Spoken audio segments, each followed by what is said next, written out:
আজকে সকালে যখন স্কুলে গেছিলাম হট করেই ফোনে একটা এসএমএস আসলো যে আজকে একটা ফ্লিপকার্ট থেকে ডেলিভারি হবে। তবে তখনই আমার মনে হলো যে আমি তো কিছু অর্ডার দিইনি।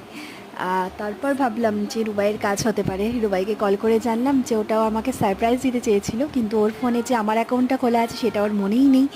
তার জন্য সারপ্রাইজটা মানে এর সাথে সাথে দেয়া গেল না, তবে সারপ্রাইজটা আমি আগে থেকে বুঝতে পেরে গেছিলাম। তো যাই হোক, একটা খুব সুন্দর মিভির একটা এয়ারপড আমাকে দিয়েছিল অনেক দিন আগে। ওকে আমি বলেছিলাম, তো এইভাবে সারপ্রাইজটা পাবো বুঝতে পারিনি, আশা করিনি। তো অনেক সময় আশা না করলেও যে এত সুন্দর একটা গিফট পাওয়া যায় সেটাতে মানে মন পুরো ভালো হয়ে যায়। এটা ওপেন বক্স ডেলিভারি ছিল বলে আগেই খোলা হয়েছিল, তারপর আবার ওটাকে ভালো করে প্যাক করে রেখেছিলাম তোমাদের সামনে ওপেন করব বলে। তোমাদের সামনে ওপেন করার পর আমি এটা ইউজ করেছি।